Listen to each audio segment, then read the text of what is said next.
Awesome. Right, well, welcome, ladies and gentlemen, and thank you once again for joining us on the Inside Out Effect podcast. I'm your host, Stephen Jakes, the co-founder of the Inside Out Effect with this young man, and also the founder of healingthemind.co.uk. And this is episode 47. 47. 47. Oh, wow. And this is actually going to be a COVID-free. COVID-free. Yeah, it's going to be a COVID-free episode today. Although I think your funny thing you heard might involve COVID, but generally it's going to be a COVID-free because I think, like many people, we're sick to the back teeth of hearing about it, talking about it, the whole lies and the bullshit around it, the whole subject is all too much. And I think the vast majority of people have woken up to it now, apart from the brainwashed and the stupid who are still believing in it. So anyway, we're going to have a COVID-free episode. Bit there. Son, I'm done with that now. Good, yeah. moving on. So moving on, yeah. So this episode actually is going to be about the law of attraction. Yep. And the 3 myths of the law of attraction and probably why it's not working for you. Now, we have touched on this in other podcasts, but we're going to go into it a little bit more detail today because I keep seeing things on YouTube and other videos around this subject. And I categorically know that what these teachers and coaches are talking about are actually really myths. They're not really true.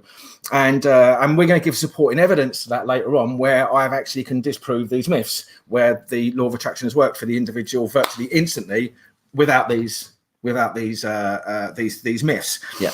But we will obviously have our usual, like I said, the stupidest thing you heard this week, which I believe it's going to be with you. Yes. And we're going to have what happened on this day on the 4th of July, because obviously happy 4th of July to all those Americans out there. Yes, happy 4th of July. So that would obviously pop up. Yeah, Independence Day. Independence Day, yeah. Excellent. But before we start, obviously, with all of that, I'd like to introduce and welcome my good friend, my co-host, he's actually been gallivanting around the UK over the last few weeks, and so not really. I went away once. What's that gallivanting? You've been gallivanting. I went away once. Well, we was meant to have a podcast, and then you was away, and then last week you was away. So this is the first time we've been able to do one for a month. It's been a month. It has been a month. Yes. You've been gallivanting around the country. I've been gallivanting. Yes, that's what it is. So all our loyal listeners, if you want to know why we haven't had a podcast, it's his fault, and he's been gallivanting around the UK. So anyway, hang on, let me just clarify that, because the first time I went away, it's because he bought me and my girlfriend a night away.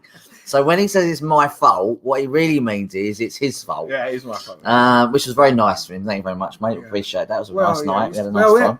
Emily was going away, so she's gone back to Portugal, isn't she? She's gone back to Portugal, but she's back on the 13th. So. Yeah. Yeah, well, I just thought it'd be nice for you to spend a bit of time together before you went away. It was very nice. Thank you very much. We appreciate it very much. No problem. And obviously, you was away last week with your mum. I was away last week with my mum. Yes, we went up to Durham, up north. Had a nice, relaxing time up there. Did you have a cottage up there, or no, we stay in a cottage. We stay lovely. Stay cottage. There. We stay in the same. Grimsdale. Yeah, Grimsdale. We stay in the same cottage every time because it's nice. It's a really lovely cottage out in the sticks, and it's lovely. Yeah, no, great. So I believe we just want to say hello to Jane, because Jane said evening to you both. So evening to you, Jane. Thank you for joining us. And also, so how you been? I've been good. I went before I came out. Did you? Yeah, I did. Good. Yeah, excellent. Good. Fantastic. Yeah. No, I've been good. I say it's been relaxing because I went away a couple of times. Yeah. So I haven't been as super busy as I usually am because I've been away. I've been super busy being away, if that counts. Yeah. Being away, super busy away. I've been away super busy. Not to be confused with an away day card. No, but away day super busy. So that's been really nice. So I've had a bit of relaxing time. You look better in the face. Do I look better in the face? Yeah. It looks like you've been recharged. I look recharged. Yeah. I'm not sure. I don't know about recharged. I didn't plug myself in or anything. There was that one night. Yeah. But was that complimentary with the weekend? It came complimentary in the hotel we stayed at. Yeah, excellent. Straight after dinner. Yeah. Oh well. Anyway, okay. So you've been all right. You've been good. I've been all right. Been good. Yeah. No, I've been good. Yeah, no, I've been busy with clients as well since I've been back. And one would assume you're in top form. In top form. Well, I'm in good form. Good form. I'm not sure about top form. Okay. But I'm in good form. That's good to know. Yes. So there you go, ladies and gentlemen. Jonathan is in good form. And how are you? I'm in top form. You're in top form, Yeah, aren't you? no, I'm Brilliant. right. I'm okay. I've actually been. I've had. Trust you to be above me. Oh, obviously. Yeah, all the time, don't Absolutely. you? What is it? Yeah. Where's It's the a complex competition? I've got. It is a competition. My you've got. knees are killing me. Yeah, are they? Yeah. It's the top of my thigh. I wish you had a look at the top of my I thigh. don't know. What? No. Yeah, no, I've been good. Actually, I've been good. I've actually been quite. It's been actually quieting down quite a bit for the last few weeks, and so it's been nice because I've been just doing stuff that I want to do really, and I've taken a bit of time out. I've been really focusing just on my music and just going out and doing some stuff for me, having some fun for me really. I'm going to get the fishing gear out and do a bit of fishing. And yes, you can take me fishing at some point. I was going to take it tomorrow, but Yeah. obviously we was told by the weather guys that it was going to be rainy tomorrow, and then they've backtracked on that and it's going to be Tuesday. Good. But never mind, we'll go next Monday. Yep. But I know I've been good. Been working with clients actually. I've been doing the clients I have been working with. It's all been around physical pain. Actually, I've been clearing their physical pain. Okay. So obviously, we'll say obviously, but we come up with a way of finding pain and switching it off. And I've been using that. And I had a lady with a bad sore throat, locked jaw, and pains in the shoulder. And within one session, I got rid of most of that. Right. I had a lady come to me for the first time. Who was recommended to me 6 months ago by another client, but took 6 months to come to see me. She's been really struggling, 34 years with back problems, and she come and see me. And within that first session, I managed to reduce her back pain for about 80%. Good. It hasn't all gone yet because she's only had the first session with me. So that was in our very first session. And she had the same as me. She had microdiscectomy and on her back, lower back, and she's been in pain ever since that operation, 34 years. And I managed to get reduced that considerably by 80%. Hasn't all completely gone. She did message me saying she was gobsmacked what I did in less than 50 minutes or whatever. Brilliant. So that was really good. And I've just been doing a bit of marketing on Facebook and some other things really. But other than that, I've actually had quite a nice period where I've sort of not too busy and not super busy, and just having a bit of fun, bit of me time really. Good. Excellent. Yeah. So and obviously last night went out and watched the football. Fantastic. Yes, I heard they did well. Great. Yeah, it was a great night actually. Yeah. Good. It was the atmosphere was amazing. Good. Really, really good, and thoroughly enjoyed it. And we wish them well in the next round, I think. So Excellent. Good. yes. Good. So yes, that's what I've been doing. Okay. Cool. Good. What about you? Have you got anything to talk of any interest? Not that you haven't. You're very interesting, but you got anything interesting to say?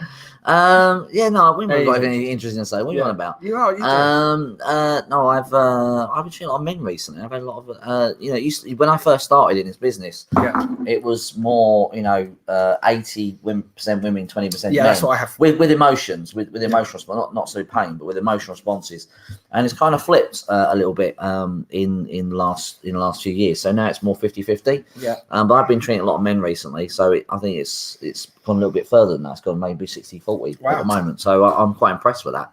And I did speak to treated a lady the other day though, having said that, who'd been having panic attacks, and we got rid of a lot of that in literally one session. She switched off about 6 different behaviours in one session, which most people, they switch off one behaviour in one session. Yeah. But she switched off 6 in one session, which was good. And I'm finding more and more people are switching off behaviours quicker. Yeah. That they can switch off multiple behaviours in one go. I'm finding that as well. Yeah, which makes it much easier because then the response goes. Yeah. So that's been really good. And I've been treating a few different people, different guys with different problems. One with not performance anxiety, but high performance anxiety, anxiety about performing well and not procrastinating, and he thought that his anxiety was helping him. He thought that it was helping him achieve that's what he wants to do. So that's a really unique anxiety. That's not an anxiety that is stopping him going out or stopping him doing things essentially like it would somebody else. It wasn't like a really bad anxiety thing, but it was an anxiety that was affecting his life, and it did make him procrastinate, but he also thought it was helping him achieve, and got him to where he was now, which in the head obviously is insane. Insane. But we managed to switch that off, and he hasn't had anxiety for a week now, or 2 weeks now. It's similar. So, it's similar to people that keep think their anger benefits them, and they use their anger they need their anger because having anger drives them to I use my anger to do positive things. I mean, like, really, that's just insane behaviour as well. But that's a more common one. They're using the anger to achieve something or to fight, because we often think that to fight our corner, or not just to fight, but to stand up for ourselves, to fight for our beliefs and things, that the fight means we must fight. And that's not what that means. It doesn't mean that so a lot of people think if you take the anger out, you're not going to stand up for yourself, and that's not actually the case. You will stand up for yourself, but it'll be done in a much better way without the anger response. This is what I've been trying. I've been doing lots of posts recently about the fight and flight response and how it affects us negatively, and the different ways it affects us. And one of the biggest responses is a fight response. If we go into that, even if we go into a fight with a fight response, it's not going to work. It'd be no good a boxer going into a ring in a fight mode, as in a fight and flight mode, because he'd be going in angry, so he wouldn't be able to fight properly. Same thing with someone in war. If a soldier goes into battle in a fight mode, it's not going to work for them. They're going to get killed really quickly because they're not in their right state of mind.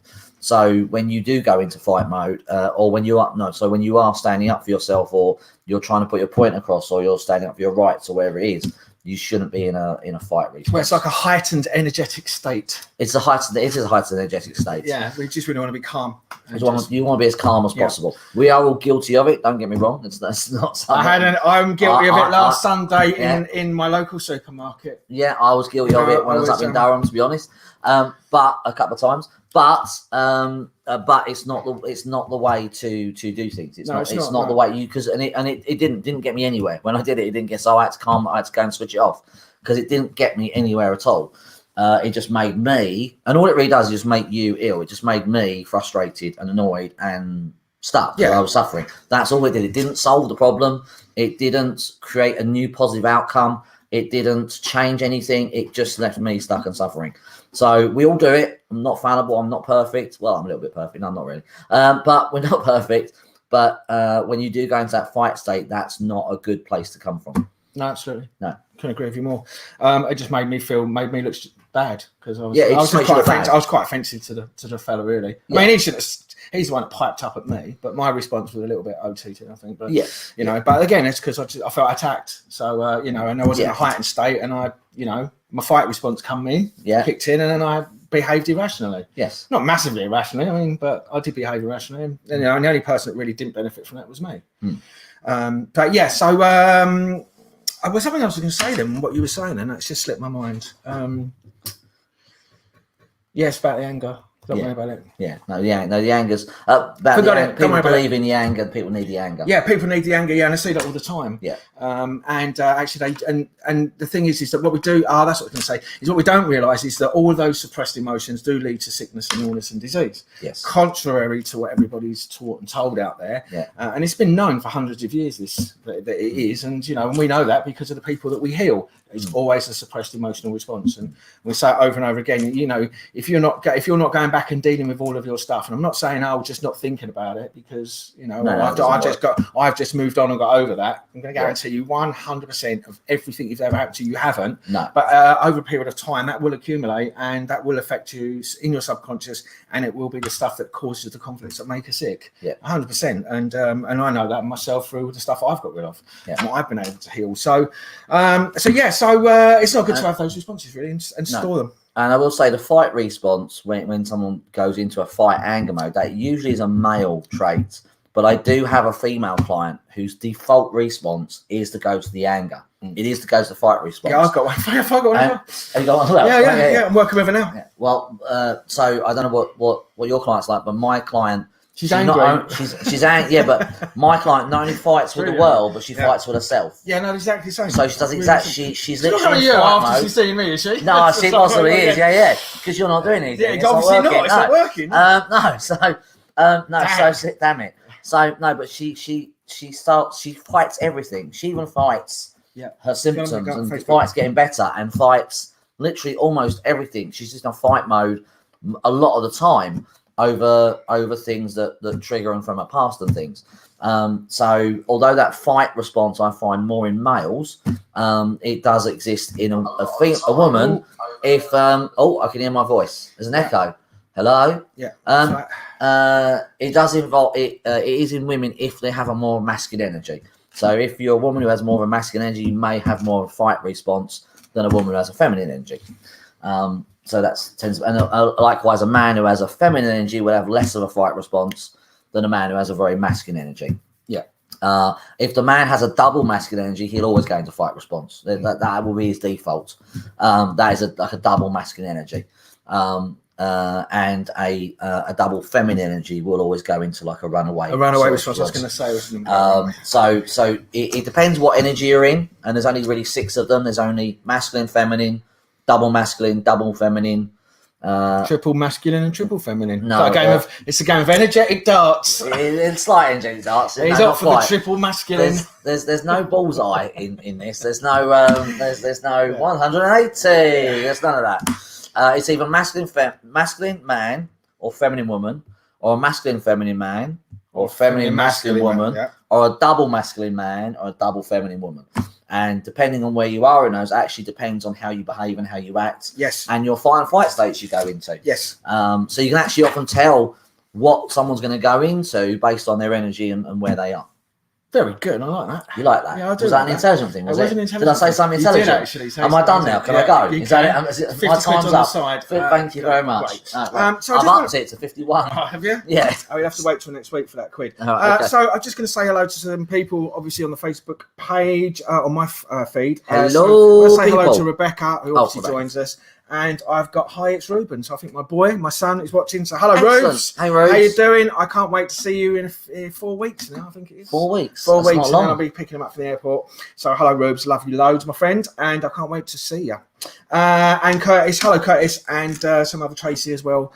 So hello, guys, and thank you for joining us. Thank you very much. It's a bit delayed on welcome, that, everybody. I forgot to go onto the feed. I thought you went on the feed before we started. Yeah, I did, but I didn't update it. So. What a mistake at all. He said just before we went on, hang on a minute, I was going to the Facebook feed and get ready. Yeah, I know, I thought he'd done it. We hadn't gone live. All right, okay. So, yeah. All right, okay, right. Anyway, moving on. So moving on, yeah. So we're going to talk about the law of attraction. Law of attraction, yes. And the 3 myths of the law of attraction, and probably why it's not working for you. And we I put in the title that we're going to give examples and evidence of these 3 myths because based on these examples, these things that these coaches and teachers are telling you and the things that everybody's practicing and doing ultimately doesn't necessarily work. I think they're just belief systems, and people have misinterpreted what the law of attraction is, because the law of attraction generally is the 7 Hermetic principles, the 7 laws that create reality, and one of those is the law of vibration. Okay, and I think that what's happened is people are trying to work out and understand the law of attraction. We know it exists, we know it works, and people have gone in and tried to analyze it and then use these law of this vibration to match your vibration in order to get the thing that you want. Yes. And so one of the myths obviously is to raise your vibration. That's right. Yes. Which is nonsense, because if you wanted to attract a car, you'd have to raise your vibration to be a car in order to get the car. And this is the whole thing about the whole myth about, well, you need to raise your vibration. I get so sick and tired of people hearing that. Constantly, all the time. It's such raise your vibration. nonsense. Raise your vibration. I mean, it's just such a pathetic thing. And when you actually look at it, that's just basically, just coming out of a negative state and trying to be in a positive state. But both of those are pendulums. And when you're on a pendulum, the law of attraction won't work. That's right. So we're going to go into that. So the 3 myths are, if I can remember them. Yeah. Raising your vibration. Yes. Gratitude. And what was the other one? Vision boards. Vision boards. That's it. Vision boards. Yes. I couldn't remember. Yeah. Gratitude. My vibration was really low there, and I couldn't track the answer. It was very low, wasn't it? Just raise your vibration. I will. Yeah. Or if not, raise your stall. See if that helps. Yeah, exactly. Raise your stall. Yeah. So they're mainly the 3 myths around it. And and when I first started learning about this many years ago, you were told to try and be, you've always got to be in a positive emotional state, because if you don't, you attract negative things. And I'm going to completely and utterly debunk that, because that's not true. Because and everyone's out there elevating themselves to a false sense of happiness, in order to try and keep themselves in a higher state, because by doing that means that they'll attract the thing that they want. Well, it has nothing to do with that whatsoever. It's more the way they're trying to raise their vibration. Yeah, it's more what you're taught to do to raise your vibration. You can't raise your vibration logically. Yeah, no, but the thing is as well, John, is the whole raise your vibration thing means that if you want to attract a car, you have to raise your vibration to see that. When you start going into the whole 7 Hermetic principles of how it all works, then the vibrational thing is just a small part of it. But you've got to realize that all of these are pendulums, and so you can't be either. You have to be basically in the middle. So if you look at the tree of life, okay, you've got the 2 pillars of Boehm and Joas, or whatever it is, the pier of severity, the pier of mercy, and they're the 2 that you swing between. And if you actually look at what actually happens in the tree of life in order to go from manifesting from pulling stuff out the heavenly realms to manifest it into the heavenly earth, the earthly realm, you have to go down the middle, which means you're neither in the mercy, which is like the positive, and the severity, which is the negative. If you're on either of those, it gets in the way of the thing that you're trying to manifest. And it's more about manifesting, which we know to be true, than it is about law of attraction. Yes. So it's about manifesting. It's not about law of attraction. The problem with the teachers of law of attraction now is all these law of attraction and the teachers now start saying you have to raise your vibration, all the rest of it. Well, as soon as you do that, you now push the pendulum towards if you're using a fake thing, and now the thing you're trying to attract is not going to happen, because you're coming away from the manifestation of being centered in the middle. Yes, that's the problem with it. Yes. And like I said, if you want to raise your vibration to match the vibration of the thing that you want, then hopefully when I come out of it, I'm going to like a Porsche. I think there's a misunderstanding. I'm going to do that, but according to these teachers and coaches, that's what I need to do. Well, I think the misunderstanding is when they teach this, it's just the wrong language. What they mean is you need to come out of the negative vibration you're in. So if you're in a fear response, that's not going to work. If you're frightened of the thing you want to attract, you're not going to attract it. That's the key. That's the key. It's what you want to attract. So if you're in a fear response about attracting money, and you're frightened of doing it, or even about having it, or living with it, or being with it, or worried about keeping it, or hanging on to it. Absolutely. Or what your friends are going to think if you've got once you've got it. If you're in that fear mentality, you need to change the fear. But if you raise your vibration, you're just going to increase the fear, because that's what that will be. Yep. If you raise that vibration of fear, you're just increasing the fear. What you want to do is just come out of the fear. All you want to do is switch off the fight and flight state. Exactly right. That's all you want to do. Yeah. Because it's the only the fight and flight state that's keeping it in place. Yes. Same for everything, but especially with law of attraction, it's only your fight and flight response that's keeping it in place. So the best thing to do is, when you want to attract something, is think, right, well, when I think about that thing, why am I in fight and flight? Yeah. What's the negative? Think about it. Shut your eyes. Think about the thing, and then find out. Go inside. And what's the negative response? Yeah. What's the negative belief, or what's the negative response? Yeah. And if you have a negative response, it'll be a fight and flight, or a guilt and a shame, and that's the reason why you're not getting the thing. And I want to come in later to prove that's what actually gets in the way. Yes, and that's it. That's all you need to do. The whole raising your vibration. Don't do that. Just change the fight and flight state. Yeah. Keep it really, really simple, because the raising vibration, the techniques they tell you to do are nonsense, mad. Yeah. So just change the belief or the thought or the guilt and shame, and come out of the fight and flight. And once you're out of the fight and flight, you'll go back to being you, who you really are, with no pendulum, as Steve said. There's no pendulum, and now you're in the middle. And now you will just attract naturally the things that you want, because you're now being you. As long as you haven't got any guilt, shames, or any fears around having it. Well, once you're you haven't. Yeah. So once you're just being you again, you haven't got any guilt, shame. I have an example of this actually happening. So I'm not like Steve. I don't remember things that I do in a week. So when I come on, it doesn't jog my memory till I'm on the thing. Yeah. On the top. So basically, I treated a lady this week who was going to split up with her partner, and she'd realised this was the thing that she needs to do. And so she was really worried about doing this because she recognised that the person that she was going to do this with might create a problem.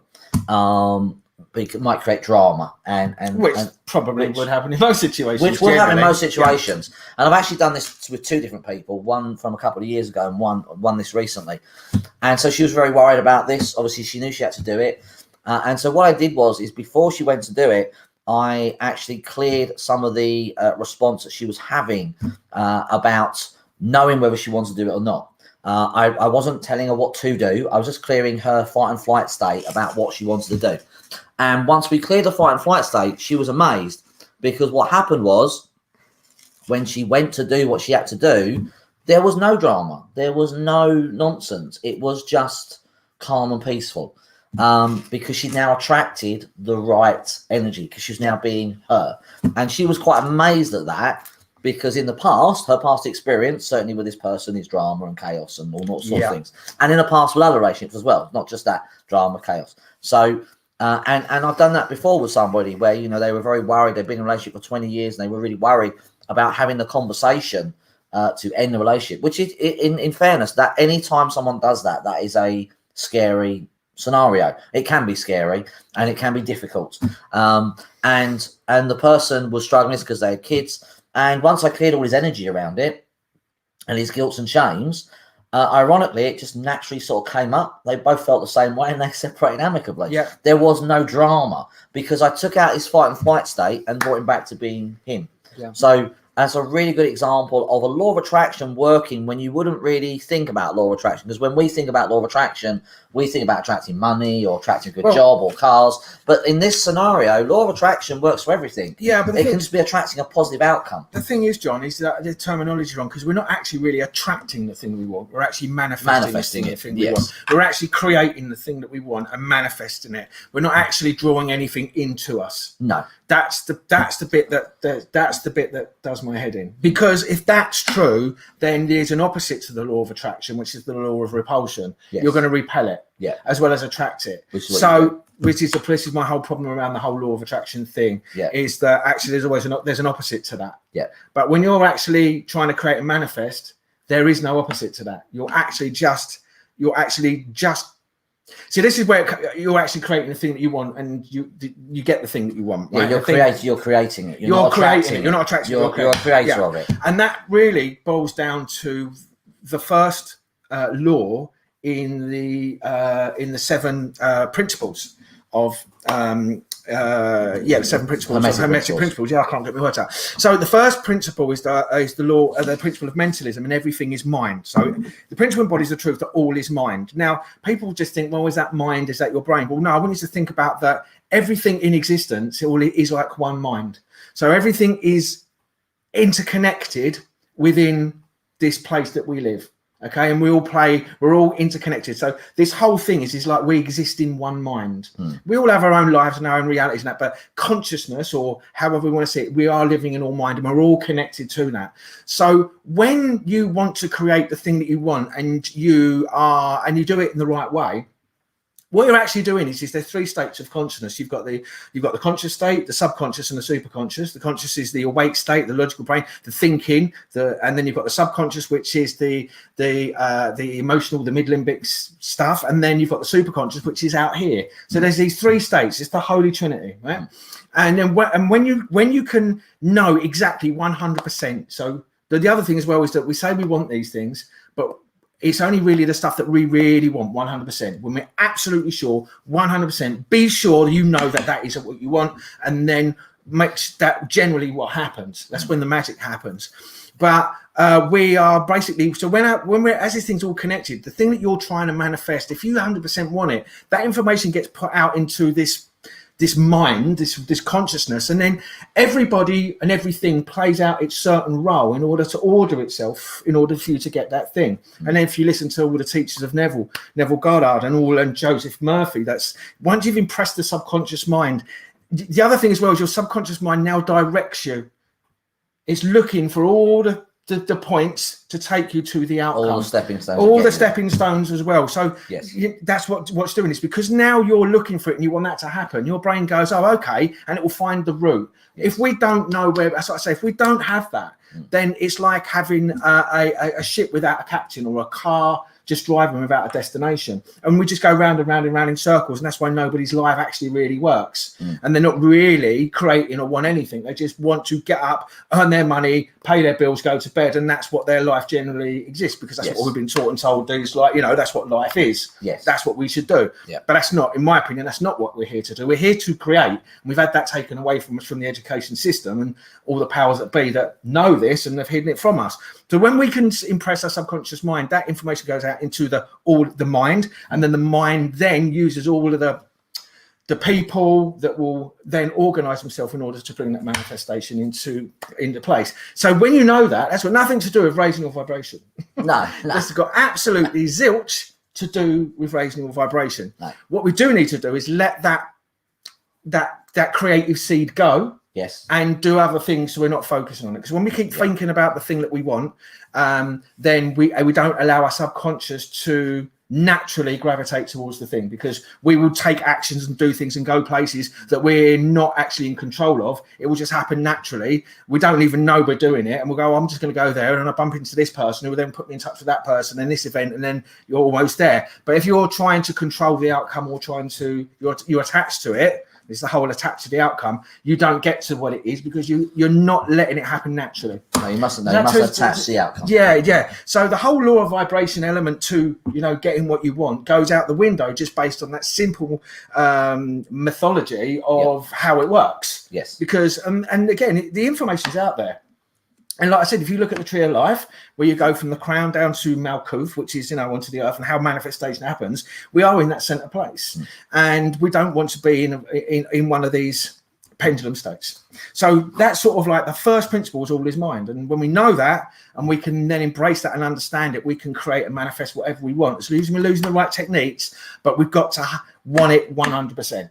We can't get it right. We can't say, oh, I wouldn't mind that. No. Or 99% want it, because there's always that one bit of that you don't really want it. You actually just not really want. So Steve makes an interesting point that's not often covered with law of attraction or manifesting, is you've got to know what you want. Now, the problem is that some people, when they think about what they want, they're in a fight and flight state knowing what they want. Yeah. So what they want is born out of a fight and flight state. So if you're in fight and flight and then you choose you want something in that state, you're not going to get it, because it's born out of fight and flight. You can only know what you want when you're being you. I'm going to say this as well, is that because when I first started learning this, I was things that I was trying to attract or wanted to have in my life. And then when I started working with you and starting switching the stuff off, a year down the line, that thing that I was really wanting to have and happen, I didn't want it anymore. No, exactly. That's the point. That's the point. And that's probably why that thing didn't happen. And I see that a lot with people when I work with people. Because often law of attraction kicks in straight away, but depending on how many blocks you have, sometimes it takes time to clear all the blocks. Yeah. And Steve was one of those people. It took time to clear things, and I had clients like that before. But if you do have someone like that where it takes time, if there's something they really, really want, often they'll get to it, you'll clear it out, and actually that's not what they want, because that was born out of a fight and flight state. Yeah.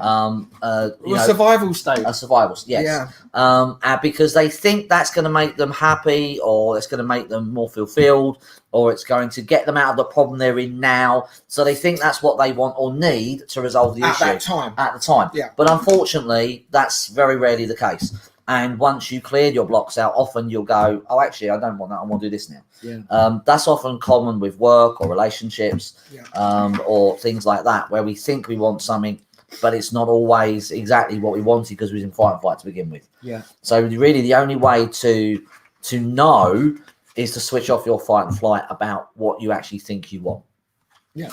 And that's not mentioned very often. Law of attraction is all about attracting things you want, but they never actually mention, wait a minute, check that what you want is what you want, because actually you could be in a fight and flight state. Yeah. I don't hear that mentioned very much. And the other thing as well is you're not really attracting it, you're manifesting it. Well, I get it. I'm using the word attraction, but you know what I mean. Yes. Yeah. Which again then brings into, I just want to touch on these 7 principles, because the first one is the law of correspondence. Yeah.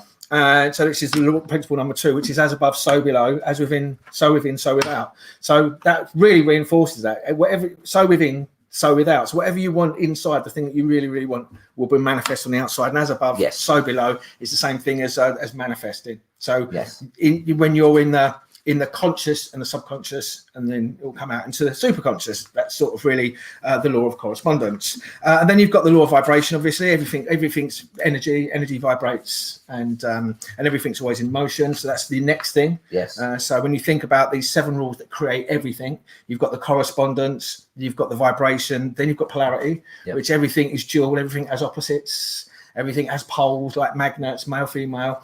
And then you've got the law of rhythm. So the law of rhythm is like a pendulum. Isn't that just for Catholics? What's that? Law of rhythm. No. It's an old joke, never mind. Okay.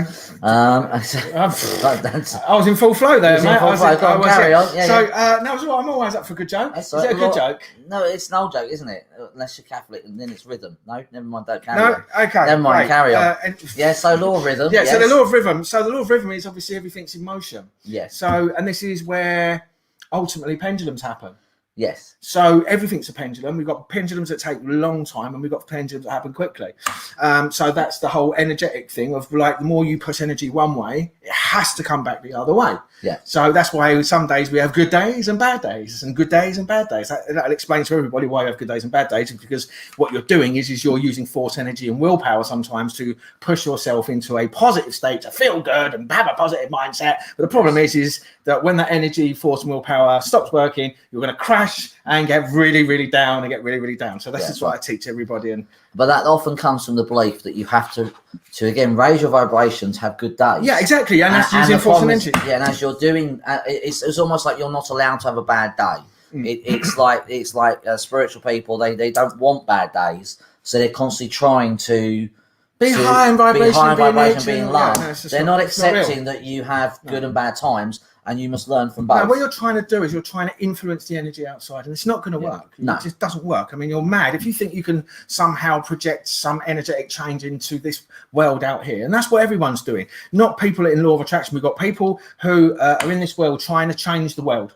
Yeah, they want to change the world to conform to their belief systems, or they want to change the world because they see things happening in the world that they don't like. Yeah. Trying to make changes out there, or their spiritual trying to change the energy and put good vibes out there and all the rest of it. Well, that's not how it works. The outside is just a mirror of you, of what's going on inside. It's just a mirror. So whatever state you're in, wherever you're at, beliefs, fight and flight responses, past experience, traumas, is what we then have, which is this is why we keep repeating and getting the same things over and over again, because we haven't cleared those things, and those beliefs can create an energetic connection to this, and we just keep attracting or keep repeating the same thing. We keep manifesting the same situations in our life, which is what I've done my whole life for 40 odd years. And it wasn't until I started switching off and going back to the events and clearing them that none of those things that have happened to me 4 or 5 years ago happen now. They're gone. And I'm a different person, and I have a different path, and I have a different life. I'm doing different things, but all those things in the past we kept repeating. But anyway, so the next one, which is really important to us, is the principle of cause and effect.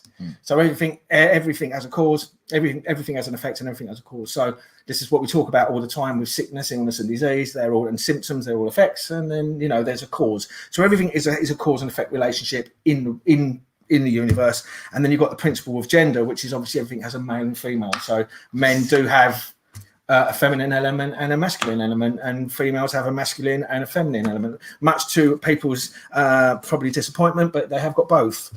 And generally, at the moment, they might be and generally, if you go and look at all of the old esoteric scriptural teachings, which have been interpreted in the Bible, where the man dominates the woman. Well, that actually, when you actually go and find out and read it properly, the man is the conscious brain and the feminine is the subconscious, because the subconscious receives and the man penetrates so the conscious brain penetrates the subconscious. Right. In the same way as the male. So I've never tried to do that with a woman, but I'll give it a go next time. What? Never tried to penetrate one? I've never tried to penetrate unconscious. So my conscious brain. Yeah. So that's actually what that actually means in that. Oh, okay. The male's the conscious. Yep. And it has to penetrate the subconscious. Right. Because the subconscious can only receive. It can't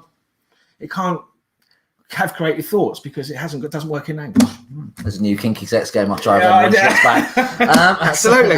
So that's how the law of attraction really works. And so the whole raising your vibration, I'm going to debunk that because it's not really relevant. You haven't got to raise your vibration to attract the thing that you want. No. And I also know that I've also been in a very sort of quite negative place and still manifested the thing that I want. Yes. So all these people out there trying to force themselves into a really, it's nice to feel nice.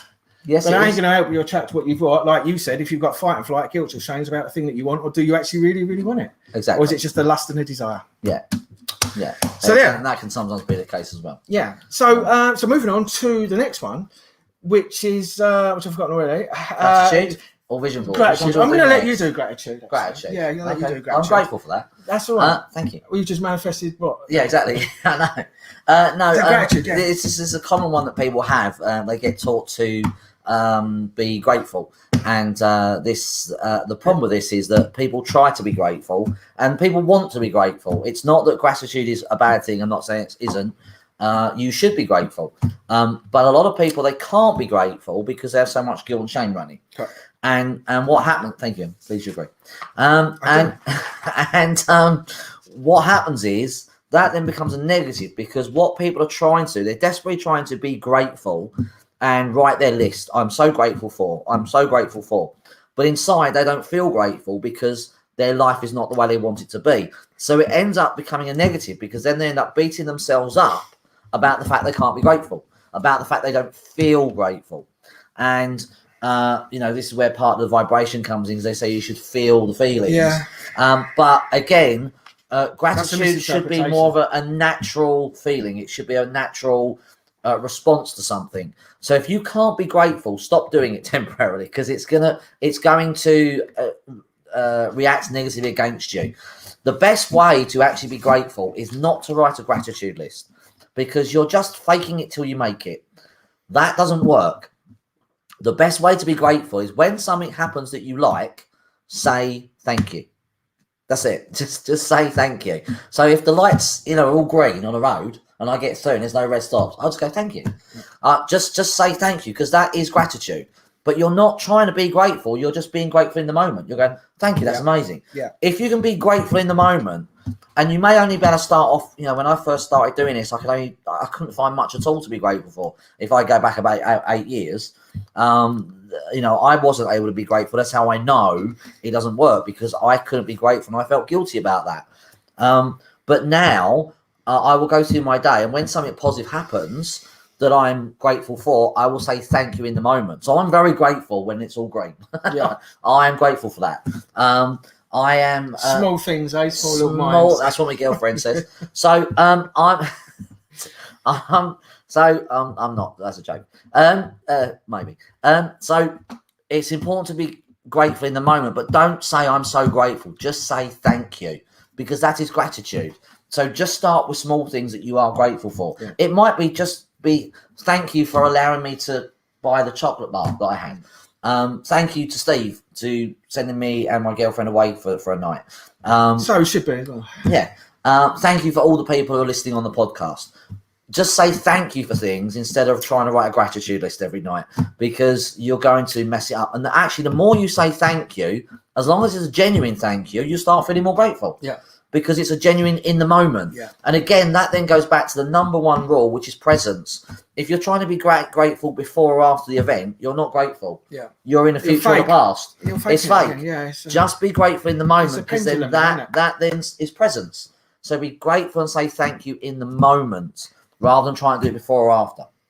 Yeah, it's a pendulum. Yeah, you're going to be your future or past. I'm going to fake grateful. Oh, thank you. Now you're pushing the pendulum. Yeah, you're just actually be grateful. You have to be conscious of it, but consciously go, right, when something happens that I like, you don't have to love it, but something happens that works in your favor, or something good does happen. Because even if you're out there right now and you've got loads of bad things happening, there will be something good in your day that happens. So it might only be something simple like you found an orange. You found really what in your stocking at Christmas during the war. Exactly, yeah. It might be something simple as your favourite TV show came on, or they re-released the series, and you're really looking forward to it. So say thank you for that. I know or it may be something as simple as you're in a car park, you've got no change, and someone space appears. And a space no, if you've got no change and a space appears. Yeah. No, I mean if you've got no change to pay the parking, okay. and someone comes up and gives you the money. Yes. I do that quite a lot. I give people my ticket. Yeah, brilliant, perfect. Yeah. So just say thank you for that. You can say thank you to the person, or just thank you to the universe. Just say thank you. So be grateful in the moment and say thank you rather than I agree with that. Yeah, and start with small things. Yeah, but I've got massive issues around that. About that whole fake gratitude. Yeah, it is fake all gratitude fake. is not. Yes, it's like walking around trying to keep yourself in a really high vibration and sending out loud. That's all. It's not real. The other thing about real. It's not. It's fake. It's fake. And the problem is that when you're trying to keep yourself in a high vibration rather than be in a high vibration, it's draining. It's tiring. That's why a lot of spiritual people they fall backwards. So the pendulum's going to go the other way. It's going to swing the other way all the time. It can't help it. If you ever watched what is it? Those balls that swing in offices that people have, where those ball swinger. I don't know what it is. You know, those things that people have in offices where the silver balls back and forwards. It has to come back eventually. So what's going to happen is if you're trying to whatever you're trying to desperately be, will eventually go the other way. It will eventually. If you're using force, energy, and willpower. Yeah, because you're not being you. Just be you, and you'll be fine. If you are behaving in a way that you don't like, that's the reason people try to be something else, especially spiritual people. We try to be something better because we're behaving a way we don't like. Don't try and change your behavior logically. Switch the behavior off, and then you'll just be who you are. You need to switch the behavior off. You can't fake a new behavior. If you try and fake being a new behavior, you're going to go back to the old behavior and beat yourself up. So don't do that. You're going to create a conflict. You're going to create a conflict inside because you actually don't know, because one's counteracting the real you or who you think the real you is, and you're trying to overwrite it with a new one. Yeah. And now you're going to cause yourself a problem. Yeah. So temporarily, you have to accept that what a lot of people do is they don't want to be that and they think it's who they are. So they want to get away from it as fast as possible. But again, if you try and move away from something, that's resistance, and you're now going to swing back to it eventually. Correct, yeah. So don't do that. Accept that that's how you are right now. I had to do that this week because I didn't like the way I behaved this week. I didn't like myself very much this week. I encountered a couple of issues where I behaved in a way that I did not like. And it's coming from an old behavior. So I've had to accept that is still running slightly in me, but I know it's not who I really am. And rather than try and be something different, I've just gone to an acceptance and I've started switching it off. Yeah. Once I switch it off, I won't need to try and be somebody else. I'll just be me, because that behavior is just what? It's just a fight and flight state. That's all it is. That behavior is a fight and flight state. So once I switch that off, I won't do it anymore. And that's the key. Yeah. Rather than try to change the behavior, switch it off so you no longer do it. That's the key to it. And the way to switch it off is use DTA. Yeah, absolutely. I totally agree with that as well. I mean, I could literally repeat what you said because I did the same thing. Repeat literally everything I said in word for word. I'd love to hear that. I'm going to repeat everything you said, word for word. I'd love to hear that. What, just that sentence? Yeah. Okay. Right, no, the same thing happens to me. And and I know that that's something that I have been working on recently. And I don't know if that's why that happened to test me or whatever. I don't know. That is why that happened. Yeah. That is why. I definitely, because I actually said to you, I'm not whoever comes up and starts challenging me about this specific issue. I really do feel sorry for them because they're going to get it. Yeah. And within a week, someone did exactly what I talked it in. Yeah. You manifested. And then I reacted the way that I did. I know. So anyway, you've got to be careful. But we all do it. Me and Steve are not fallible to it. We're not perfect human beings. No. He's close. He's a very almost a perfect specimen.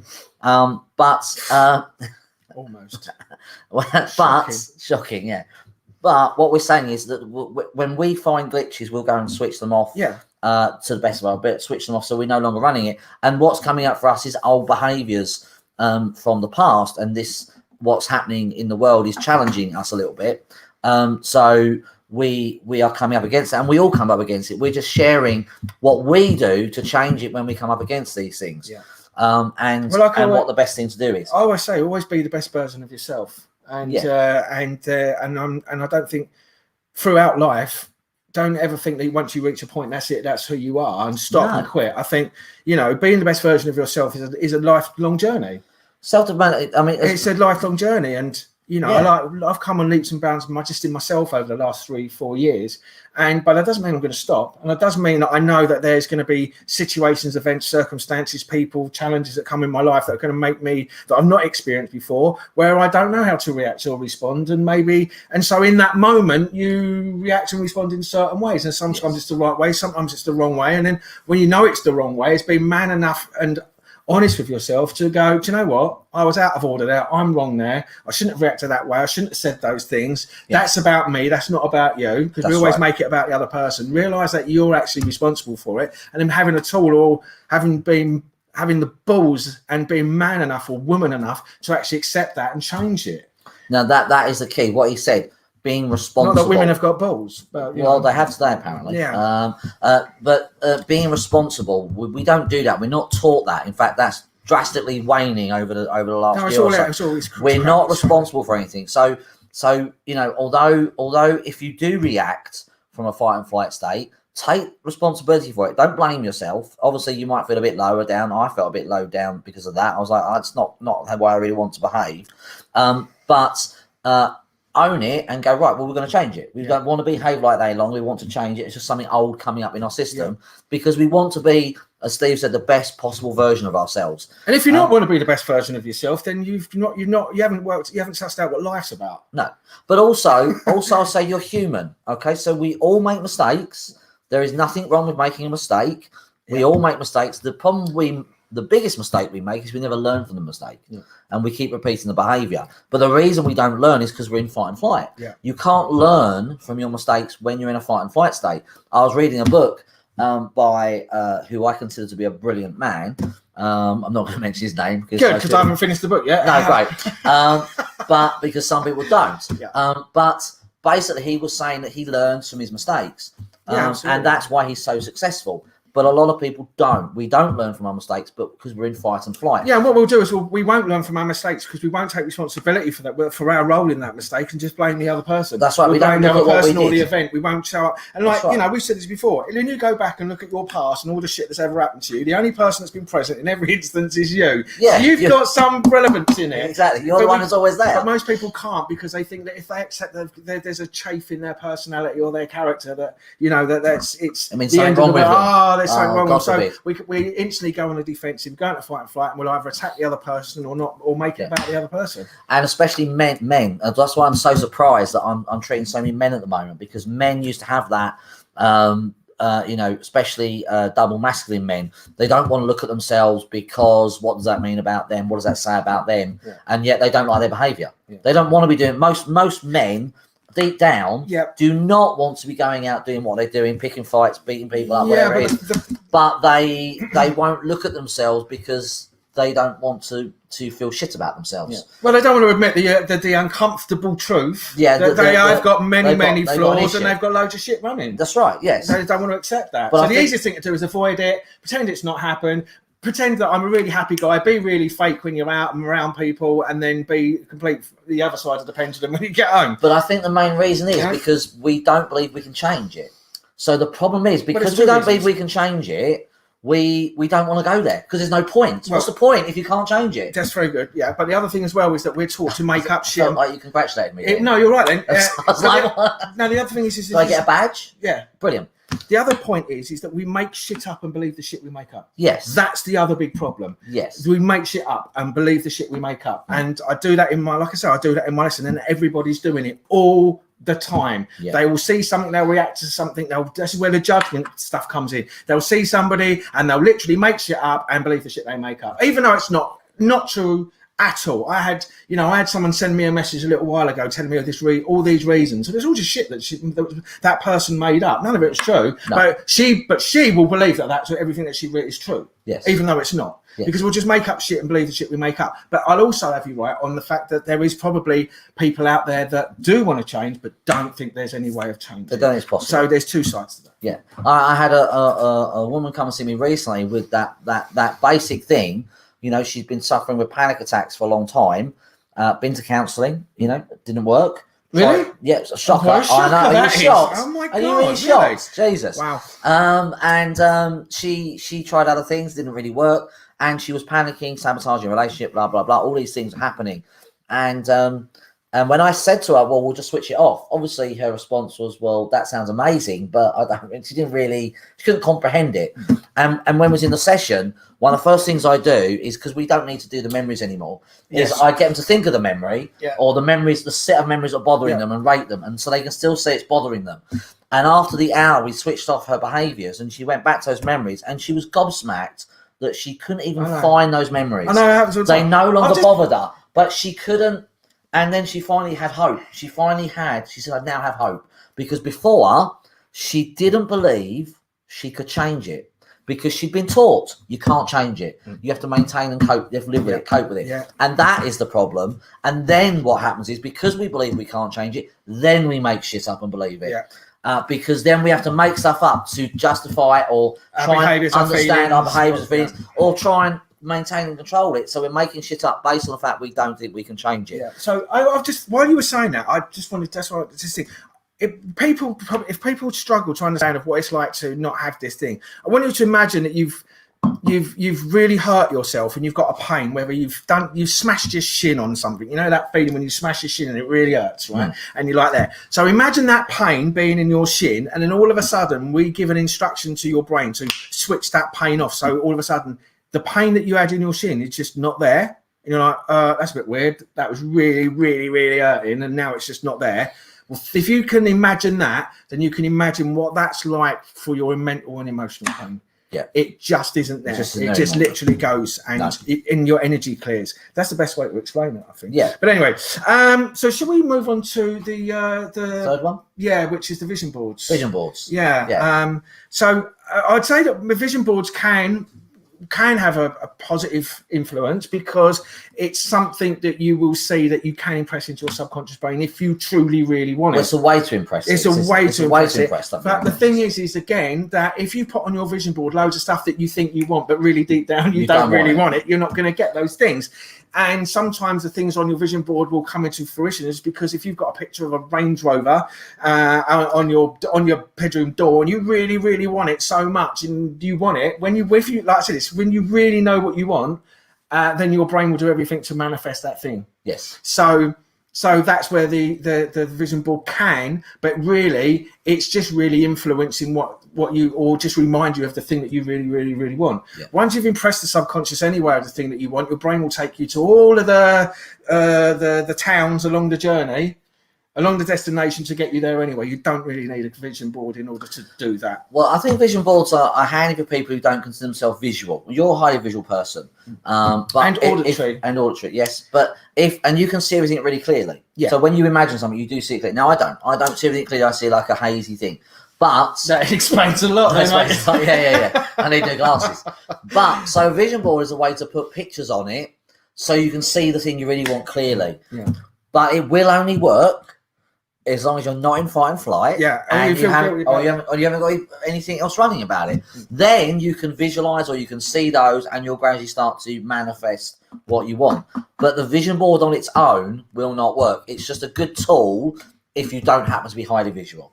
But apart from that, it won't do anything for you. No, it won't. And the thing is as well, let's say if you did have a picture of a Range Rover up on the wall, and but in somewhere in your subconscious you're going to feel guilty about having it because all your friends won't have one, or you feel guilty about, or you're worried about about judgment because what people are going to say about you because you spent all your life going, look at that wanker in his car.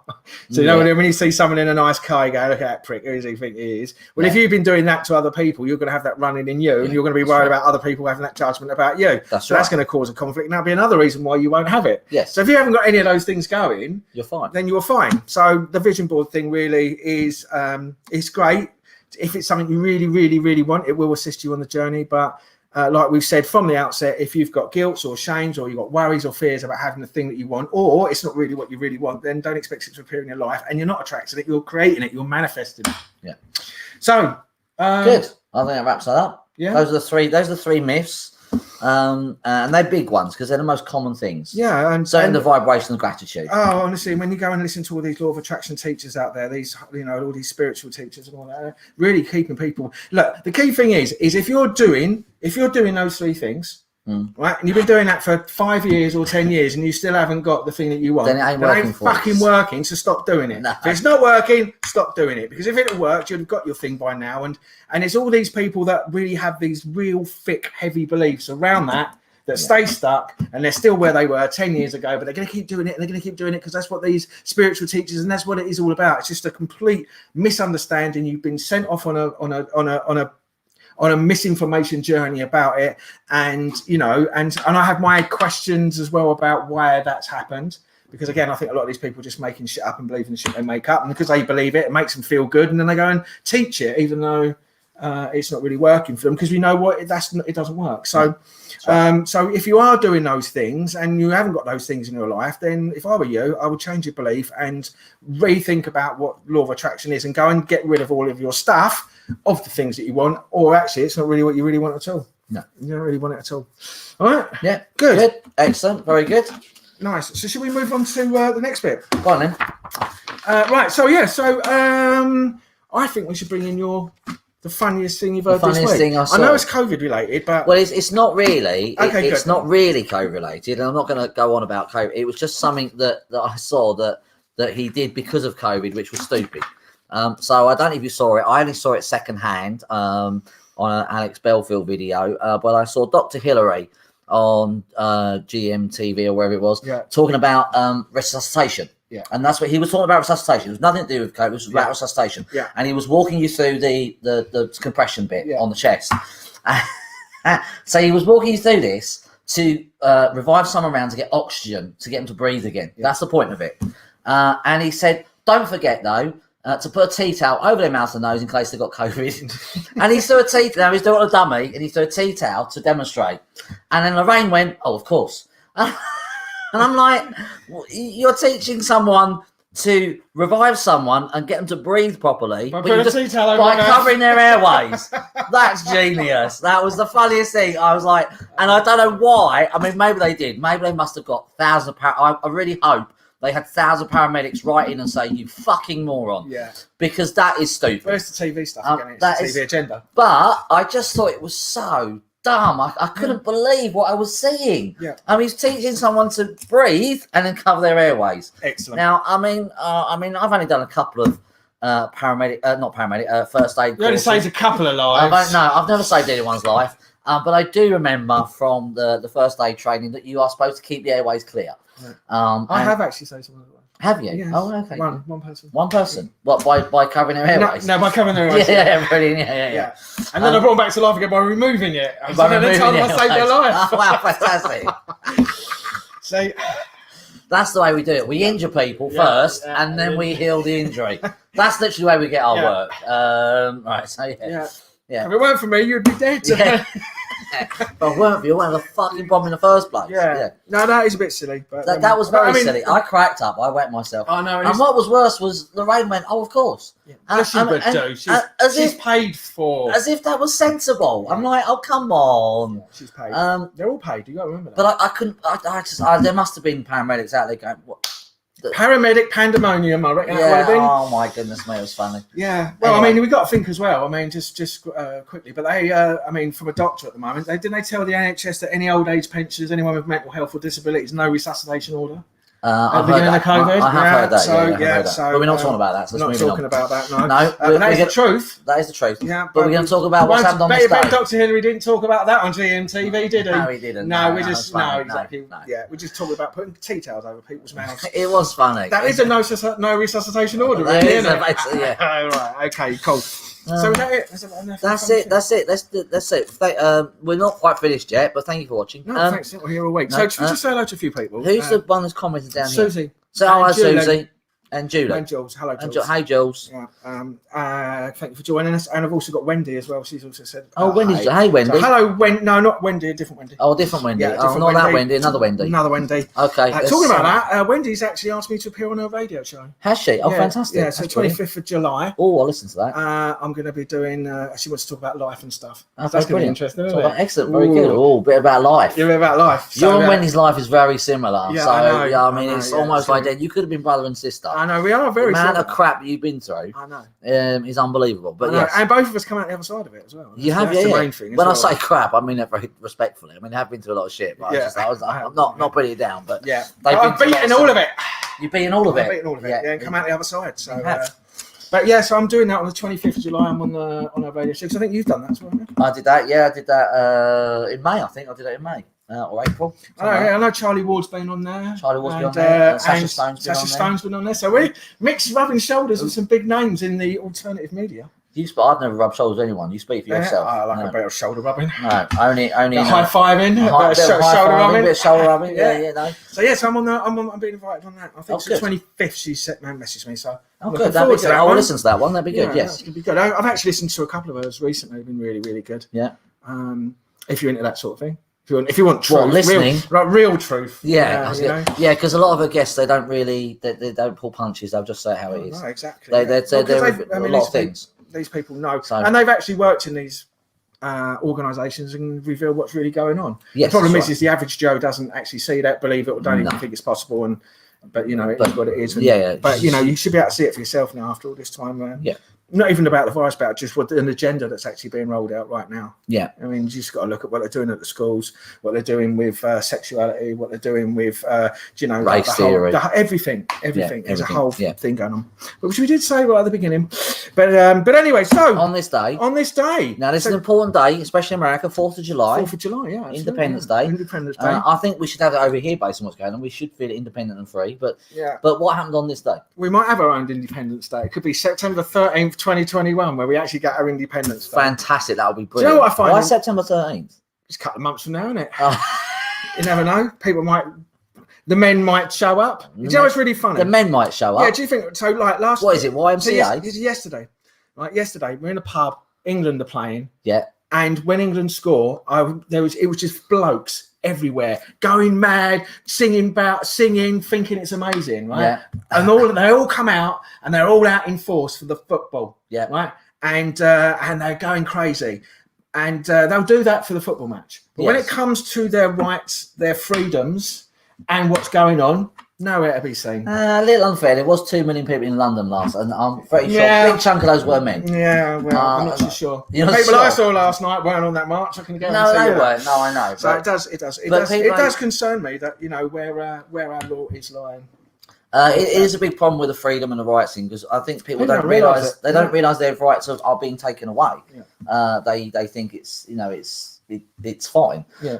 So that's the problem. So that's everything's all right. When this is all gone, we'll be back to normal. Yeah. Anyway, right. So yes, on this day, 1776, the U.S. Congress proclaims Great Independence Day. 1776. 1776. That was it. Yes, that was that date's very important in U.S. history. Yeah, and the Declaration of Independence was adopted by Congress. And then the 13 American colonies severed their political ties with Great Britain. Oh, okay. So that's what happened with the Independence Day. I wonder what's going on. I bet they're having massive parties out there. I hope they're having a fantastic time in America. If anyone's listening, I know one of my clients might be listening or watching it, listening to it secondhand. So I hope you have a lovely Independence Day. Yes. Yes. Claire, thank you for the podcast, as always. Informative and funny. Tea-tale. Yeah, absolutely. Tell me about it. Thanks, Claire. We wouldn't expect anything else on your TV, would you? No. Right, so... It did make me chuckle. I was always saying it made me chuckle. Oh, honestly, everything. I nearly wet myself. The shit they chuck out now on the TV. I mean, not that I watch it, never do, but the things, you get clips of it, you hear things. I mean, it's just like, really... I nearly wet myself. I have spoken to a lot of people now, though, that aren't watching it. I mean, no, so many people now that stop watching it. Well, I only saw it secondhand. Didn't actually watch it. I wouldn't watch it at all. But I don't watch TV or terrestrial TV at all. I watch movies and TV shows, but I wouldn't. Yeah. Anyway, Kevin, what else happened? All right, 1829, the very first London bus, the omnibus, which was operated by George Shillabeer, began running between Marylebone Road and Bank Junction. The omnibus. Yeah, it was. The omnibus. It was a bus. It was like a horse. So like imagine what a bus looks like. Yeah. But it's being pulled by a horse. Oh, okay. Yeah. Okay, but the first one, originally it was in Paris. Right. So Paris was the first place to have the service. They did about 2.5 million. It was so popular, they brought it into the UK, brought it to London, and it was operated between Marylebone Road and Bank Junction. Okay, very good. So it was the first, and ever since then they've had buses in London. Yeah. They just got automated over time. Yeah. All right. Very good. Yeah, good. Interesting. I like that. Yeah, I think great. we should go back to old horse and cart, to be honest, to a certain degree. Yeah. It'd be much safer. Oh, yeah. I mean, got to be a lot safer these days. Safer on the roads, wouldn't it? It would be much safer on the roads. Yeah. Have an airbag. What, in a horse? For a horse? And our horse's arse. Yeah, I was going to say, yeah. Yeah. Can you imagine that? Right. In 1830. Oh, I don't want to. I don't want to manifest it. No, come on. You never know. No, I might manifest it for you. Yeah. Right, so in If we go up to Chinese later on, and I end up in the back of a horse's arse with an airbag, I'm going to film it and put it on the punch internet. Trust me, that's going live, mate. I'll be uploading that to as many sites as possible. Oh, that's made me cry. That's good. Right. This might make you cry as well, because this is actually quite a sad story. Oh, okay. So in I was crying happily a minute. I wasn't crying sad. Pendulum. You're going to bring me down now? Pendulum. I come on here to enjoy this. I don't come on for misery. No. Otherwise, I'd watch EastEnders. Yeah. Seriously. Yeah, I know. Carry on. So in 1838, there was the Husker Colliery mining disaster in Silkstone, which is up Barnsley. Right, up north. It was a mining pit. And there was floods there that killed 26 children. And it led to the 1842 Mines and Collieries Act. Right. And basically what happened was on the 4th of July, there was it was joined to another colliery called Moor End. But anyway, that day it was really hot and sunny. There was a massive thunderstorm that happened between 2 and 4 p.m. There was hailstones the size of 2.5 inches as the rain fell, and the pit had a shaft which was used for pulling coal up and up to the surface by a steam engine. And what happened was the rain put the boiler out and stopped the ventilation thing running, and then the water then flooded down through the pit, and there was children in there between the boys and girls who worked in the mine. They decided to wait until the engine was working again so they could get out, but then they spent 9 hours underground.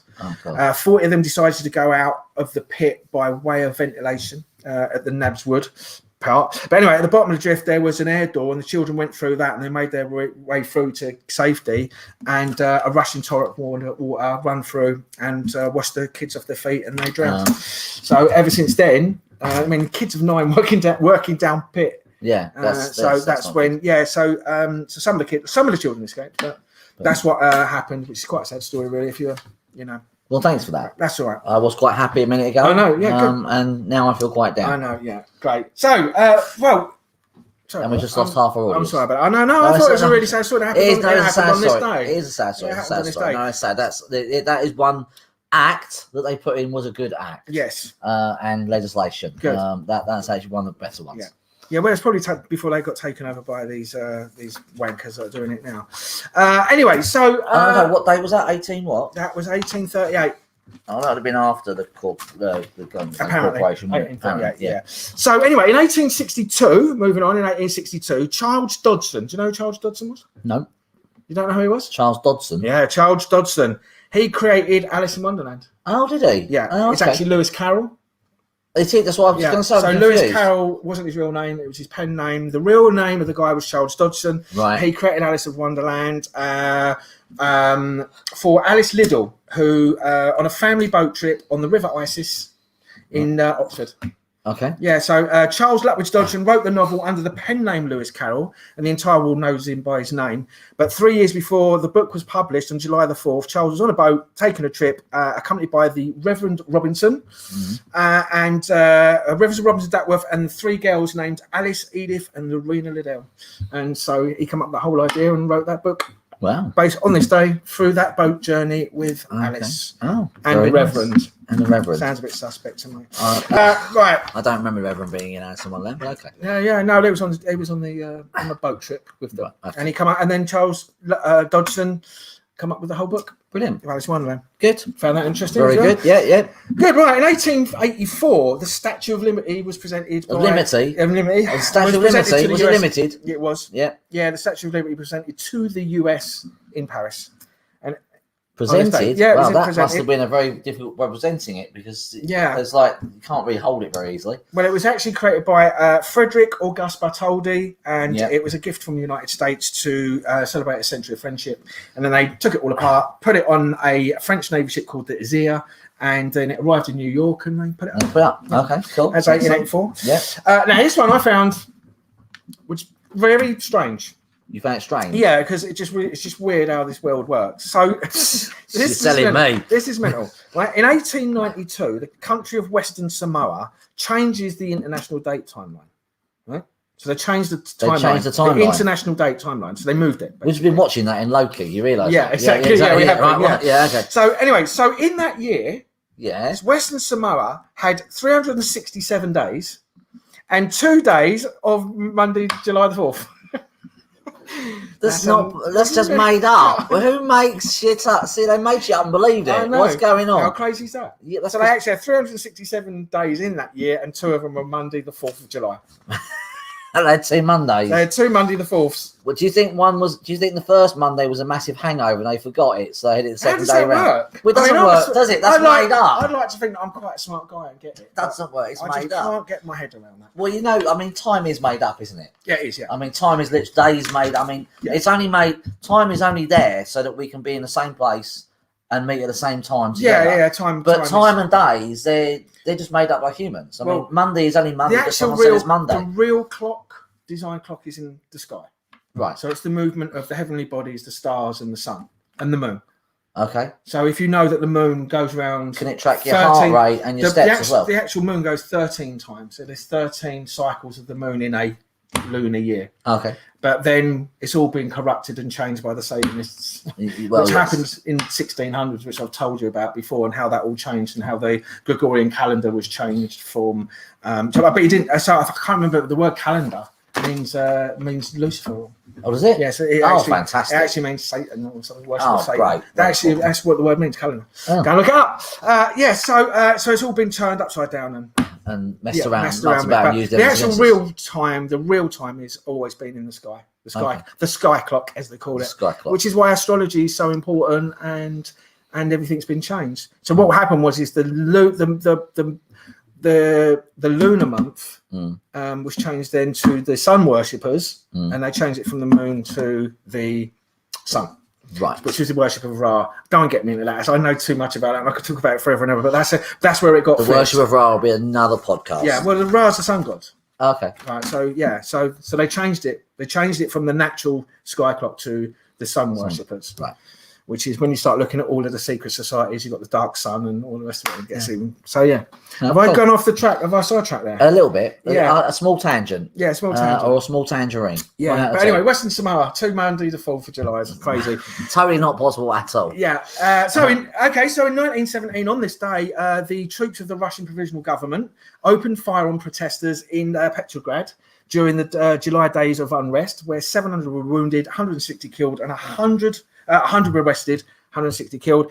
And later, that whole revolution then started the Bolshevik Revolution with Lenin and the whole Bolshevik Revolution and the Holodomor. 60 million Christian white people were basically killed and murdered and massacred. Yeah, lovely. It went on, but that was the catalyst of that. Right, and it happened on this day. Yeah. Nice, huh? Got some very lovely, nice. I was going to say you got some lovely on this day stories. I'll tell you what, there is so much that happened on this day. There's a lot happened on this day. I think it's a very pivotal day in the universe. Yeah, I mean, there's so much that's going on. And I've tried to just take what I thought would be interesting. So in 1934, the Hungarian physicist Leo Szilard patents the chain reaction design for the atomic bomb. Okay. Yeah, so he was born Leo Spitz. Leo Spitz. Does he? I've heard that. Yeah, and he was a Hungarian-American physicist and inventor, and he designed the nuclear chain reaction in 1934, which was patented, and also patented the idea of the nuclear fission reactor. Okay.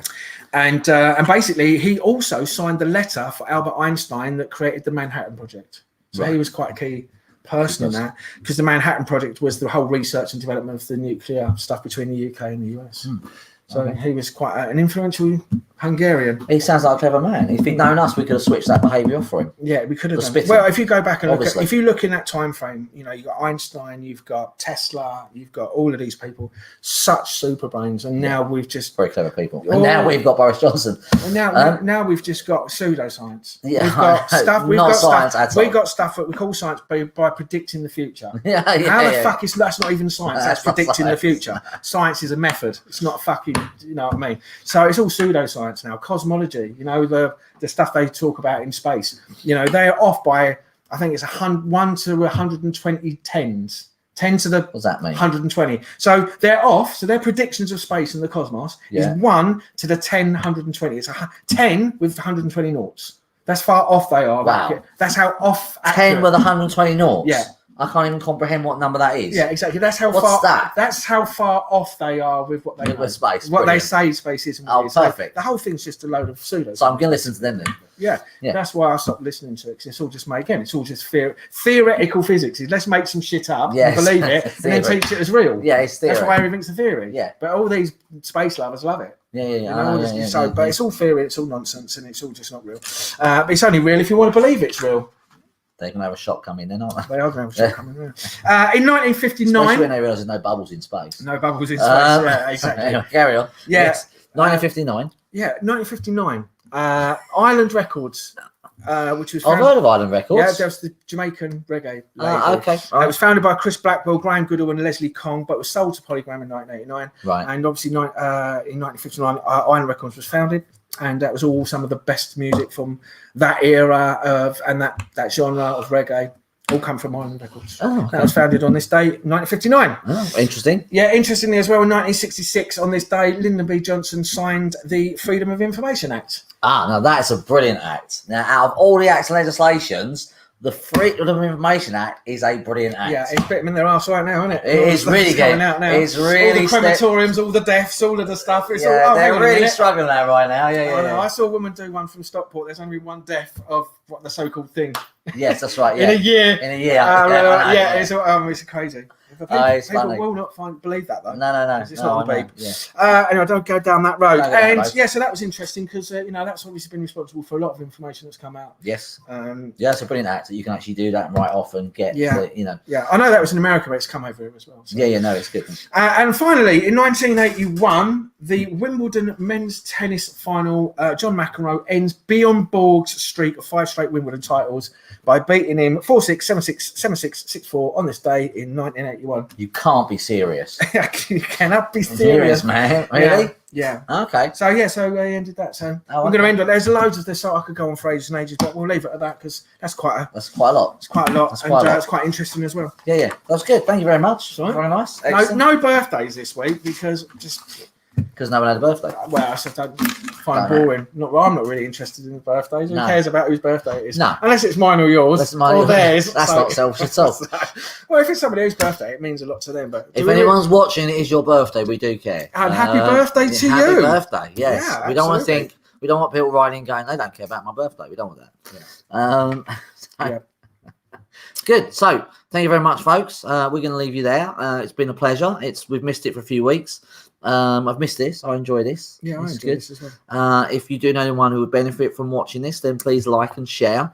And I don't know what we're doing next time. We haven't got a clue. We haven't worked it out. Haven't got a clue. If anyone wants writes any suggestions or anything you'd like answered, any questions you may have answered, then just drop us a message or post it in Facebook, and we might consider answering that question. Only consider. We might consider it. Only consider. Yeah, we'll put it to the consideration department, and then that will be filtered through to the Let's Have a Look department, which will then be taken through to the Department of Personal Choice, which will be taken through to the Department of Nonsense, and then eventually it'll reach us, and we'll go no. Yeah, we decided against that. Yeah, we decided no, and then we're going to get into an argument with the deciding department, and there'll be there'll be all sorts of stuff going on, and then people can write in and say that we didn't give it fair enough approval, and it will be taken to the Supreme Court or the High Court. Along with the case against Matt Hancock. Yeah, exactly. Yes, which should be happening really soon. Yeah, which I can't wait. No, me neither. But apart from that, thank you very much for watching. We enjoyed it as always. And if you do have any requests, as long as it's not a song, then that's absolutely fine. Yeah. Because you're a shit singer, aren't you? I am a dreadful singer. Yeah. I love singing, but I couldn't sing for toffee. Could you have any toffee then? No, that's right. Yeah. But I could sing for a chocolate biscuit. Yeah. By the way, as well, if later on you do see a video of John outside the backside of a horse, you know that we've had an accident with an airbag in his face. Then please like and share that as well. Yeah, please take as many photos as possible and send it to me and Steve at the Inside Athletes department. Right, okay, cool. Right. Thank you very much for watching, folks. Say? No, I think we've said enough. Okay. I think we've said enough. Yeah. Thank you very much for watching, folks. Somebody's posted something. Is that goodbye? Thank you both from Jane. Oh, thanks, Thank you Jane. for joining us, Jane, and thanks for everybody who's joined us. Yeah. I've been your host, sort of, Stephen Jakes from Healing the Mind and the Inside Out Effect. This has been my colleague, my friend and co-host, Jonathan Shaw. If you want to contact him, please reach out to him on www.decodingpain.com or me on healingthemind.co.uk, or go and listen to some of our past podcasts on the Inside Out Effect with Steve and Jonathan. I had a conversation last night. We said I went back and listened to one from about last year, and it had all the answers of all the things I wanted. I was like, there you go, yeah. Oh. It's the one we did with Wendy. Oh, okay. So I listened to that, and everything that I was going through, I had all the answers in that podcast. And that was somebody else? Somebody else, yeah. Oh, brilliant, fantastic. So, some of our old podcasts might hold the answer for you. Go back and have a look. They might do. They're not as good as the recent ones. They're not as good as the recent ones. We're not quite as funny in the old ones. I don't know. You don't know? I don't know. No, You listen to them. I think we're much funnier now. No, I do. I enjoy doing them now. Yeah. Cool. Brilliant. Thank you very much, folks. Have a lovely evening. We're going for Chinese. Yes. Take it easy. Speak to you later. Bye. We will be leaving.